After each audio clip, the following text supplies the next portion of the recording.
The ripple effect. How long does it take for an idea to spread beyond the Brahmin world?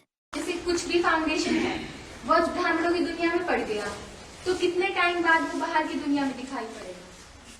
Student, if some foundation is laid in the Brahmin world today, after how much time will it be visible in the outside world? हम गंदे संकल्प चलाते हैं, श्रीमत के बरखिलाफ संकल्प चलाते हैं. Baba, if we generate dirty thoughts, if we generate thoughts against Srimad, उन संकल्पों से हमारी आत्मा की जो सृष्टि रची जाती है, the world of our soul that is created through those thoughts, वो द्वापर कलयुग में रची जाएगी या सतयुग त्रेता में रची जाएगी? द्वापर कलयुग में रची जाएगी.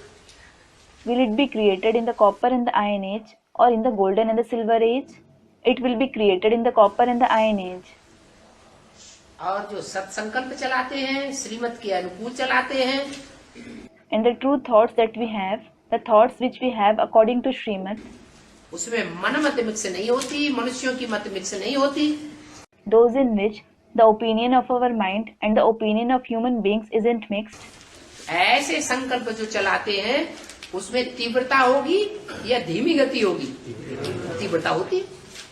those who have such thoughts, will there be swiftness in it or will it be slow? There is swiftness in it. इसलिए वो जल्दी फल लेते हैं, सतयुग त्रेता में फल लेंगे. This is why they bear fruit sooner. They will give result in the golden and the silver age.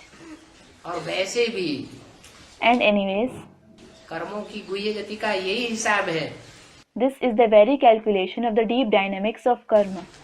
कि जो कर्म जितनी तीव्र गति से किए जाएंगे, The faster is the intensity of the actions that you perform, उतने जल्दी फल देंगे.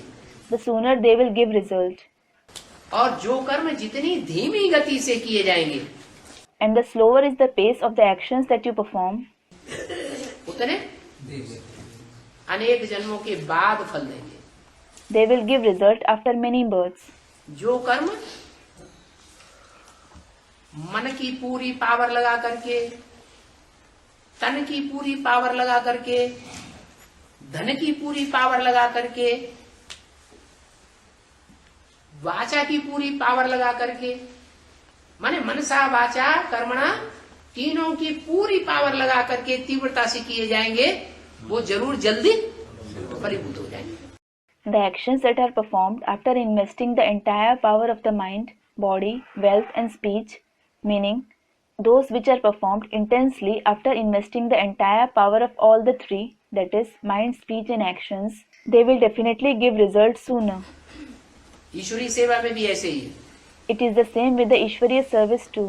अगर हम सिर्फ याद करके, याद की ताकत से हम कोई काम कराना चाहें, If we want to get some work done only through remembrance, through the power of remembrance, तो उतनी जल्दी फलीभूत नहीं होगा. और मन सा वाचा कर्मणा तीनों की ताकत लगा करके कोई पुरुषार्थ करेंगे, सेवा करेंगे, तो जल्दी जल्दी फलीभूत हो जाएगी. it won't get result that faster. And if we make Purusharth or do service after investing the power of all the three, that is, mind, words and actions, they will become fruitful soon.